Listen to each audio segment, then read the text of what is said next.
The dusty, sun-baked roads leading to the refugee camps on the border of Chad and Sudan are unforgiving. These are roads shared by camels and nomads, bandits and Arab militiamen. They are also the lifeline to tens of thousands of people forced from Darfur into isolated camps, struggling to survive. Watch yourself, this might be a big one. We're traveling with actor George Clooney, an outspoken Darfur activist who sees his fame as a means to draw attention to a conflict often ignored by the world. He is also a United Nations messenger of peace who says his role becomes more challenging with each passing day. The problem is, how do you keep it new? You know, how do you remind people that each one of these are individual? That's an individual, it's a person. He grew up with a family and a story. And we forget that. After a while, it becomes numbers. And the numbers are staggering. A war that began as a crackdown on anti-government rebels 6 years ago has driven 2.5 million civilians from their homes.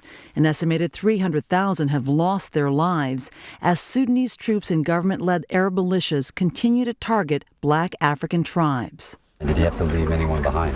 Clooney worries about complacency setting in and what that means for those whose lives hang in the balance in these refugee camps. I was here 3 years ago. In some ways, there isn't a whole lot of difference. It's sort of status quo. The problem is that the status quo is unacceptable for any level, for anybody. The fates of so many here continue to unfold in unimaginable ways.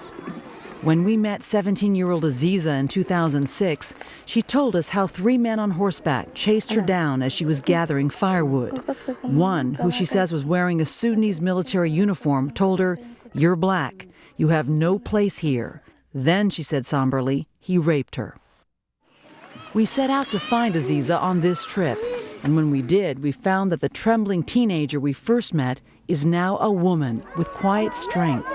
She is married, expecting her first child, yet still fearful. She says, "I am still scared when I collect firewood, now for my baby too. But if it's a girl, I will protect her. I don't want her to be a victim as I was." Abdullah Indris could hardly speak when we first found him in a makeshift hospital. His eyes were bayoneted by Arab attackers. Today, he is blind and led around the camp by his wife. He dotes on their young son he has never seen. Like Aziza, he says, his attack was motivated by the color of his skin. "They said I was black and useless," he says, "a fool. So what we have to do," they said, "is kill you." Stories like these haunt Clooney. How heavy does it weigh upon you to try to give voice to all these people? Well, I come back because I think for the same reason you come back. If there's any chance that you can shine a light on it, then if you don't, I think it's irresponsible. Still, there are times when his sense of responsibility gives way to an easy sense of humor. There are a lot of problems in the world, George Clooney. Why this one? Because I didn't want to do anything where it was cold. Come on. It doesn't take long traveling with Clooney to notice that even though he takes his humanitarian work seriously, he doesn't always take himself seriously. It's our second night in Ghost Beta. Let me show you the bathroom. That was obvious after we gave him a small camera to record his thoughts during the trip. And that's us. Hi. That's a nice hairdo, by the way. I pay people to cut my hair. I pay them a lot of money. You think it would last longer than just a short trip to Chad? I'm sounding like Andy Rooney. Why doesn't my hair last? Why don't I have hair that can last through Chad? But I don't. I never paid for it. Where there is humor, there is often hope, and it's clear that Clooney draws hope from the faces and the spirit of these children. And here on the edge of the Sahara Desert, you find hope in the most unlikely places. This mud brick building is a schoolhouse. After the U.S. elections, the refugees renamed classroom number 1. It is now the Obama School. Inside, they don't know George Clooney is a movie star. Let's see what we got. They just think he's fun. Nice. And Clooney, the activist, isn't above using the children to deliver a message. It was interesting to see you wave at the camera and say, hey, say hi to Obama. I know. And they all did. You did that for a purpose. You did that for a reason. Oh, it's manipulative. What do you want Obama to do? I want him to appoint a high-level, full-time diplomat to negotiate and work it hard every day to work hard at a negotiation for a peace treaty. A few days after he left Chad, Clooney took his talking points to the White House.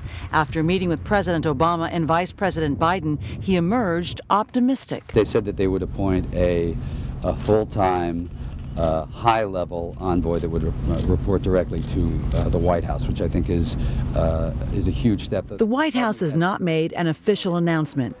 But back in Chad, people have high hopes for President Obama and for the international community to finally rally behind them. As we listened to the tribal elders, it was clear that perhaps more than anything else, the prospect of justice fuels this hope.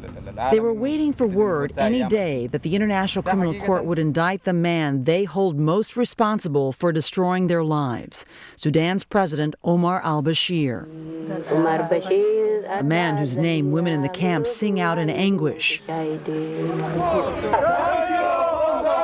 And on March 4th, the prayers of thousands of refugees were answered. Omar al-Bashir is suspected of being criminally responsible, murdering, exterminating, raping, torturing, and forcibly transferring large numbers of civilians.